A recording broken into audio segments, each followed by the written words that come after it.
ज्ञान वो इन्वेस्टमेंट है जिसका डिविडेंड यानी मुनाफा जीवन के अंत तक मिलता रहता है। मैं ऐसा मानता हूं कि एक सामान्य जिंदगी जीने के लिए इंसान को रोटी कपड़ा और मकान के अलावा अगर किसी चीज की सबसे ज्यादा जरूरत होती है तो वो है शिक्षा, एजुकेशन। आपके पास यदि धन है तो आप उसे गोल्ड में कन्वर्ट कर सकते हैं। धन हो या सोना, दोनों के कम होने का या खो जाने का डर हो सकता है, पर यही धन को अगर हम नॉलेज में कन्वर्ट करते हैं तो वो कभी कम नहीं होगा और ना ही उसकी चोरी हो सकती है। देखिए, जीवन में मुझे बहुत सी बातों ने प्रभावित किया है।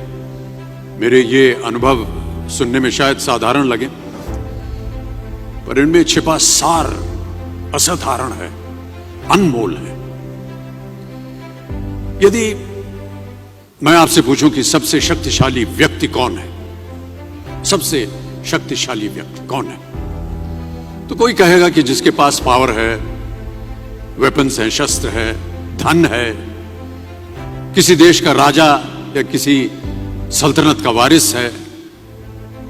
मेरा ऐसा मानना है कि वेपन्स, मनी किसी को पावरफुल नहीं बनाते, या अगर बनाते भी हैं तो कुछ समय के लिए ही बना पाते। दौलत आज होगी, कल नहीं। शस्त्र का ज्ञान तभी तक काम आएगा जब तक वो शस्त्र चल सकता है। Once it is used it becomes obsolete. पर शास्त्र का ज्ञान कभी नहीं रुकता। Knowledge can never be obsolete. शास्त्र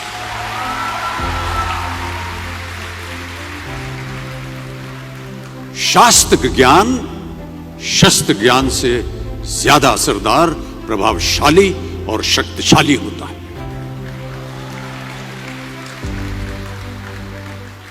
अब देखिए, एक राजा ने कितने राज्यों पर विजय प्राप्त की, कौन कौन से शस्त्रों का इस्तेमाल किया, कितने सैनिक थे, यह शायद आपको याद न हो,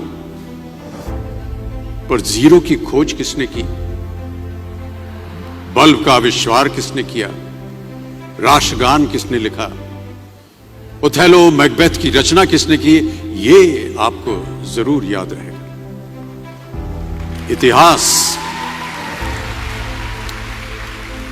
इतिहास गवाह है कि एक राजा अपनी शक्ति के बल पर केवल वहीं तक पूजा जाता है जहां तक उसका साम्राज्य फैला होता है। वो केवल अपनी प्रजा का प्रिय होता है। पर अपने ज्ञान की कीर्ति फैलाने वाले Albert Einstein, William Shakespeare, Rabindranath Tagore सिर्फ अपनी जन्मभूमि में ही नहीं बल्कि पूरे विश्व में पूजे जाते हैं। संपूर्ण मानव जाति के लिए वो प्रेरणा स्रोत बनते हैं। ज्ञान का धनी व्यक्ति हमेशा ही सम्मान और आदर योग्य होता है, क्योंकि ज्ञान वो कवच है, वो शील्ड है जो आपके जीवन में आने वाली कठिनाइयों से आपकी रक्षा करेगा। फिर किसी भी शस्त्र की आपको आवश्यकता नहीं होगी। दो चीजें इंसान यदि अपने जीवन में एक बार सीख लेता है तो वो उसे कभी भूलता नहीं। एक है तैरना, स्विमिंग, दूसरा है साइकिल चलाना। सालों बाद भी अगर आप इन क्रियाओं को करेंगे तो कभी भी इस बात की चिंता नहीं होगी कि आपको स्विमिंग करना या साइकिल चलाना याद है कि नहीं। You will confidently do it. काश कि हम पढ़ाई भी इसी नजरिए के साथ करें, that when you will chase knowledge, numbers will always follow.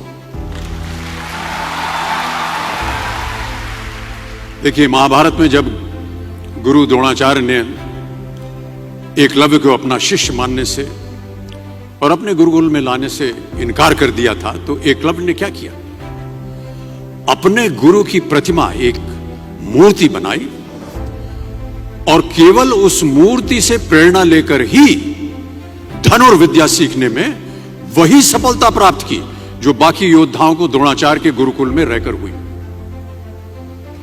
उस प्रतिमा के रूप में एकलव्य को हमेशा अपने गुरु के पास रहने का एहसास था। और जब